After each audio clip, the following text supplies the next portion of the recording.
Hi everyone, my name is Leia O. Puleran from CAS Department, Bachelor of Arts in Filipino, Block A. So, this is my report about Lesson 2, Gender and Sexuality Across Time.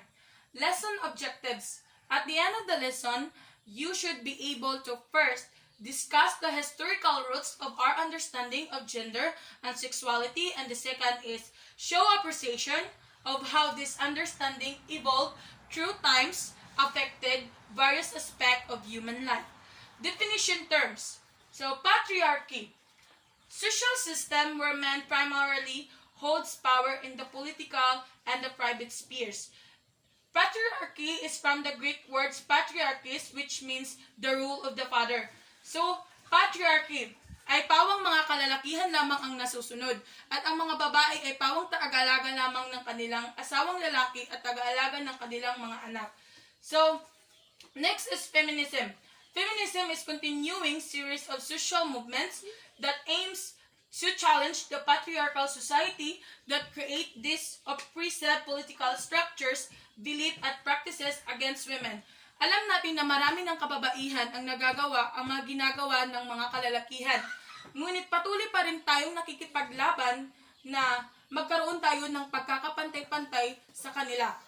So, ngayon ay ma-identify natin ang isang lalaki o babae sa susunod na topic. So, next is sex. Sex is the biological dimension of your gender and sexuality, also referred to as biological sex or physical sex. The term generally pertains to your identity depending on your sexual anatomy and sociology. The parts of your body that are relevant to reproduction and the function of these parts, and sex is typically determined by examining your genital. These are external organs that are associated with reproduction. So, sex. A child is observed to have a penis and testicles. The child is categorized as male. Then a child is observed to have a vagina. Then the child is categorized as female. However, there are cases when the baby's genitals appears to be conglomerate of male and female organs, such that it may be difficult to classify the baby's sex without further examination. In the past, this condition is referred to as hermaphroditism. Hermaphroditism is the condition of having both male and female reproductive organs. An individual has both ovarian and testicular tissue. It is a rare condition. So hermaphroditism or intersexuality is a naturally occurring variation in humans and animals. 1 in 1,500 according to the American Psychological Association, APE 2006. So, there are specific chromosomes referred to as chromosomes, sex chromosome, which marks a person's biological sex. An individual with a set of XY sex chromosome is said to be male, while an individual with a set of XX sex chromosome is said to be female. The level of some hormones chemical in our body that are responsible for sustaining bodily processes are also used as markers. For example, human males tend to have a higher levels of testosterone, which is associated to sex drive and aggression. On the other hand, human females tend to have higher levels of estrogen and progesterone, which are associated to lactation, menstruation, and other female reproductive function. So, ang babae at lalaki ay may pagkakaiba. Ang lalaki ay isang associated to sex drive and aggression, at ang babae lamang ay merong higher level of estrogen and progesterone na naglalabas o nagpapakita ng lactation, na kung saan kapag ang babae ay nagkaroon ng anak, ay nagkakaroon ng gatas, at ang babae ay kapag nilirigla, at marami pang mga dahilan sa reproductive function ng isang babae. Next is gender. Gender. Humans are meaning-making organism. Gender refers to the characteristic of women, men, girls, and boys that are socially constructed. Our ability for higher order thinking and our tendency to create social norms allow us to attach social and cultural meaning to things, including our sex. So, marami ngayon na mga magulang na kapag nagbuntis ay meron silang tinatawag na gender reveal. So, gender reveal, kapag lalaki ang kanilang anak, ang pinapakitang kulay ng kanilang is kulay blue. At kapag babae, sumisimbolo ng kulay pink. So, kanon ang kanilang pag-identify ng gender. So, for example, males are typically expected to be masculine and female are expected to be feminine. This is social dimension of one. Sexuality is referred to as gender. So, next is gender identity. We are already done in the gender. So, now we proceed in gender identity. So, one important aspect of our gender is our sense of who we are. Then, if you are a male, you are comfortable identifying as a man. And if you are female, you are comfortable identifying as a woman. So marami talagang mga lalaki ngayon na straight lamang at meron ding mga babae na straight lamang talaga.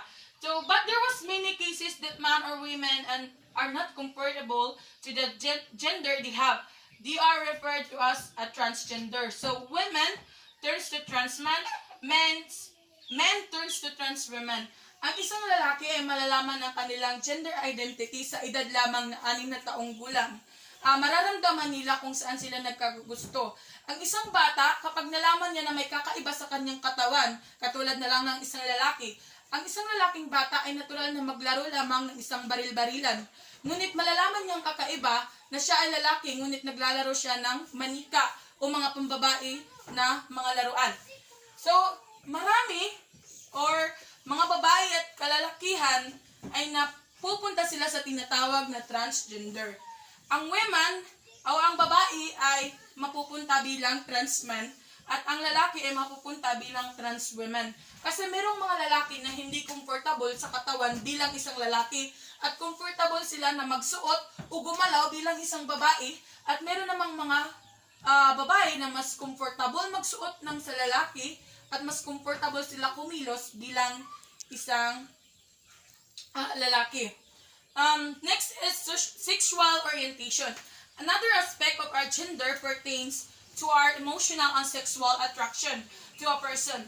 This aspect refers to our sexual orientation. So, alam natin na LGBTQ ay tinatawag na ang L is lesbian, then G is gay, then T is a transgender, and Q is, I don't know what is the, ng Q.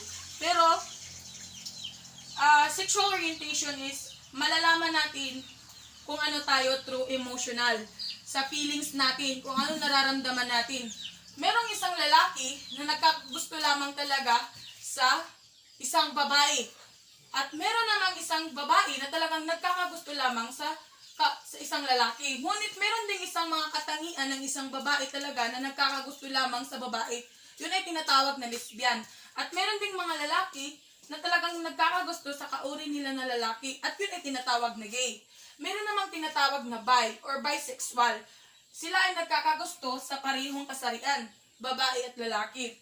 So, maraming paraan o ginagawa upang malaman natin ang gender identity ng isang tao. Gender identity, karamihan sa atin ngayon ay kapag isa kang lesbian o isa kang bakla, ay mahihirapan ka na i-express yung feelings mo dahil sa judgment ng mundo. Pero ngayon ay meron tayong law o marami tayong law ngayon na nilalaban ang pagkakaroon ng karapatan ng LGBTQ na hindi lamang noon na ang lalaki lamang ang may karapatan na gumawa ng isang bagay o mamuno ng isang lugar at alam natin na magkakaroon din ng pagdating ng panahon ay magkakaroon ng karapatan ang mga kababaihan at magkaroon ng kapantay-pantay sa mga kalalakihan. O anumang uri ka man o anong kasarian mo, ayon ay maituturing ka na mamamayan ng isang pamahalaan.